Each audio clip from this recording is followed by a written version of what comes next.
Yeah, how's it going, you all? So we're at the final unit for unit 1, which is ironic because it's actually the first objective, and it gets at a really core calculus concept of how can change occur at an instant. So I have some really cool stuff set up, and I hope as always that it makes sense, so let's dive on in. So there's 3 things I want to try to hit at, trying to contrast the difference between average speed and instantaneous speed. Both are important for calculus and for math language, but we're going to try to get a better understanding of what instantaneous speed means in this video, and then try to explain how there's actually calculus present in those speed light cams that you see on the side of roads all throughout Chicago. Not the red light cams, which also might involve calculus, but the speed light cams in particular, and how their technology relates to this calculus idea of instantaneous change. And then the last thing is just get an idea of how we actually could calculate instantaneous change. And that leads into our argument for what a derivative is, which is the whole focus of Unit 2. So I wanted to start out with this idea of, let's say you and family were in Chicago and you were taking a road trip to, I literally looked it up and I'm gonna say it with the video so I don't mess it up.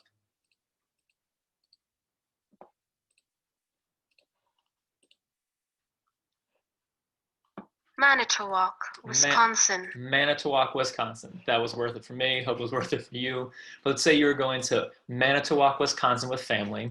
And you can see I just took a screenshot from Google Maps to figure out how long would the drive be, how long would it take. And so if you're wondering like, hey, like what's our average speed gonna be? Well, average speed is just gonna be, I'll put, not delta, I'll put total distance divided by total time. That's true for what an average is. An average is take all of the quantity you're curious about and divide it by whatever unit you're trying to find the per unit amount of, and just take that total divided by that total, and that's going to be your average for comparing those 2 quantities. When we're trying to find average speed, we're concerned about the total distance covered divided by the total time it took, and that gives us our average speed throughout. So give me the draw feature, please. So the total distance we can see over here is 171 miles, and then divided by the total time, it looks like it was 2 hours and 44 minutes. So I'll convert that into, I'll do 2 hours and 45 minutes for easy numbers. I'll write that as a decimal, 2.75. I should definitely have the units, hours, and this is miles. I'll make sure when I divide those right. Comes out to be 62 0.18 repeating miles per hour. So that would be our average speed. So maybe you're thinking, okay, so like whoever's driving has to go at an average of 62, a little more than that, if we want to get there in 2 hours and 45 minutes. But of course, if you've ever done a long distance trip, starting in Chicago, trying to get out of Chicago is so difficult. And you might notice you get stuck in a lot of traffic. So like that figure is pretty obviously misleading because we know it's our average speed, but we're going to go at very different speeds throughout this trip. And so what if you're curious to know, like, okay, I wonder what our speed is going to be down here as we get out of the city, what will our speed be, and we're kind of on the highway, and what's our speed as we were pulling into Manitowoc. And that's going to kind of be a focus for this next part of, how is average speed different from speed at a certain segment or at a certain exact time? And so that's going to segue me into, please clear all drawings, yay. This idea of another view of average speed as we start to segue into the concept of instantaneous speed. And I have a sports science video to kind of relate the point I'm trying to make. To analyze one of the NFL's top offensive weapons, we recruited last season's leader in receiving yards, T.Y. Hilton. What do you feel is your single strongest attribute? Probably my speed. Gotta be hands down my speed. Test that speed. We ask Hilton to sprint 20 yards, and we'll measure each phase of his acceleration using infrared timing gates. In his first attempt, Hilton clocks a mind-boggling time of just over 2.5 seconds. Just again to show you, what we just saw was data on his average speed. So he traveled 20 yards and was 2.569 seconds. So that would be traveling about 7.78 yards per second, which is just lightning fast. But again, think about what we just saw. He started from stationary, a speed of 0 miles an hour, and he ended up clearly a lot faster than when he started. And so if I'm curious not about, what was his average speed, what if I'm curious to know, like, what's his speed right now? Like, how fast is he going at this moment in time? How fast was he going at the 5-yard mark, at the 10-yard mark? That's where calculus comes in, because we can try to analyze that with this really clever idea of a derivative. And we're gonna get an idea of like how that argument is made in the beginning of unit 2 and a little bit right now. And so I wanna segue into this idea of a speed cam, which you've seen all around the city where it's like speed limit, photo forced ahead. I've gotten a handful of those and it's very frustrating, but it is my fault. And I was curious, like, how do they know how fast I'm going? And as I started teaching calculus, I kind of started figuring out, like, maybe they're using this technology of maybe they're figuring out what is my speed at one instant and comparing it to my speed at another instant.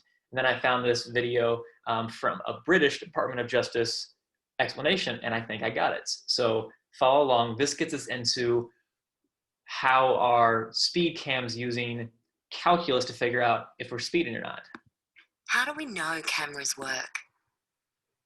Victoria's network of road safety cameras deters drivers from speeding and disobeying traffic lights by increasing the chance they'll be caught and fined for breaking the law.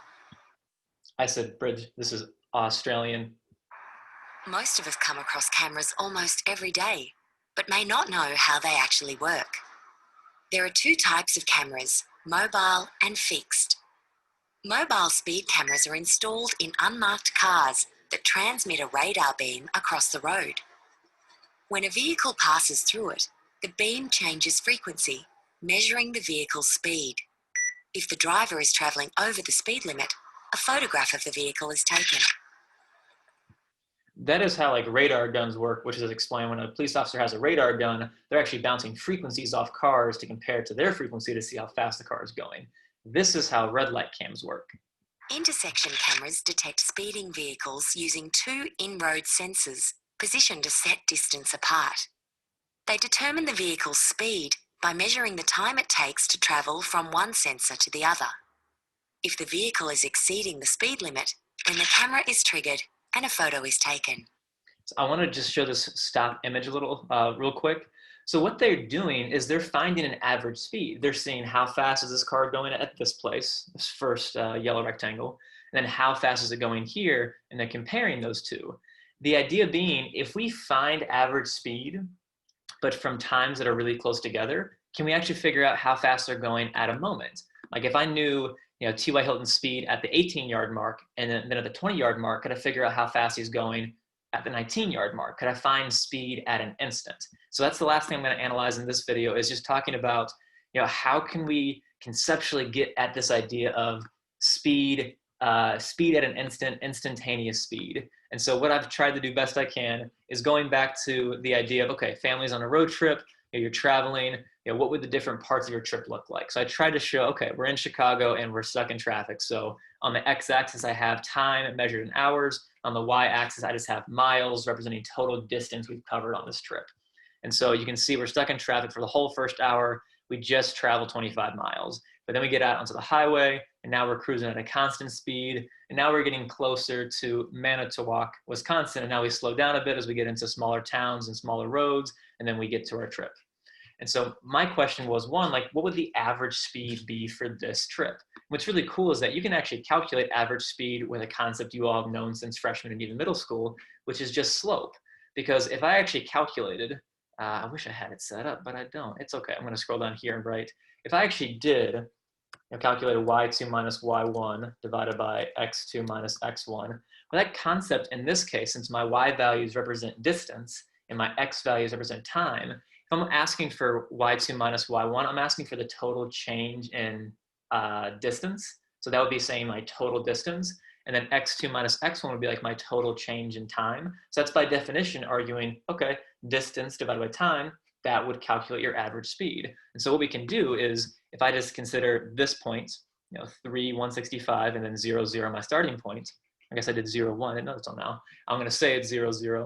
Then what you actually find out is that that slope is 55. I will show that because I think it's worth showing. So 165 minus 0 for our starting point, divided by 3 minus 0. So we get a slope of 55, and I said 0 is our starting point. We'll stick with that. And so you can see that this slope calculates the average speed. On average, we were going 55 miles an hour all throughout this trip, even though we weren't really slow out of Chicago, faster on the highway, and then we slowed down at that same average speed just by coincidence as we got in that last hour stretch. But then my question was, like, what if I wanted to know the speed, you know, right here? Like, what if I wanted to know the speed at the first hour mark? Or what if I wanted to know the speed, you know, at 3/4 of an hour? Yeah, I'm going to focus on that last question. What if I wanted to know the speed right here, right at the 3/4 of, like at 45 minutes in, you know, we can see that we've traveled just 11 miles, but how fast was the car going at that moment? Can we figure that out? Because we know the average speed for the whole trip, but how would I figure this out? And this is how we start to argue that idea of instantaneous change. My same question with the T.Y. Hilton video. We know he's going at his fastest at the 20-yard mark, but how fast was he going at the 18-yard mark, at the 19-yard mark? And if I knew his speed at the 18-yard and the 20-yard mark, and I found like his average speed then, could I figure out how fast he was going in that moment when he was at the 19-yard mark? So if I wanted to figure out how fast was the car traveling, you know, the whole family at this moment in time, instead of using 55 for the entire average speed, what if I used a closer speed? You know, what if I used just, you know, 20, like from 0 to 1, you know, that average speed, if I just did 25 minus 0, 0, and then 25 minus 0, 1 minus 0, again, just slope, just y2 minus y1. If I just found the slope between these points, maybe at this point, I'm going closer to 25 miles an hour. But that's the idea of, like, I can get closer to get a better estimate. And then I got even crazier and thought, okay, well, right here at these 2 points, you know, what if I knew, okay, at the 0.8 hour mark, which would be 4/5, so at the 48-hour mark, and the 0.6, which would be 3/5 of an hour, so we'd be at the 36-hour mark. So like I'm getting closer to that exact time. You know, could I find the slope between these 2 points? We can see I did do that. I just used regular slope knowledge, doing y2 minus y1, finding the y-intercept. So then my question was, okay, if I found the slope of this line, which is exactly 31.16, is that the speed? You know, right at this point, you know, the 0.75, am I going 31 miles an hour? And so if I can keep getting slopes that better represent the exact slope at that point, maybe I can know the exact speed. And then as a final teaser, because I know more calculus than you do right now, I actually know for a fact that the speed at the 3/4 of an hour mark, the car is going almost exactly 36 miles an hour. And that's the idea of the derivative. And that's the idea that I'm hoping to get through in this video is, can we use our knowledge of average speed? And then can we keep shrinking the time interval so that the average, like the distance and the time between them is so close that we're actually able to estimate the exact change at an instant? The idea that you saw, that I tried to show off with the T.Y. Hilton video of wondering what was his speed right here at the 19-yard mark, and then knowing how they actually calculate the speeds of cars using red light cams. So that's what I wanted to start putting in your heads, that thought of how could we actually get and know the exact speed of things that are in motion at a moment in time, not just their average speed over a full time interval. So I hope this made sense, and I hope it piqued your curiosity. And as always, let me know what your questions are.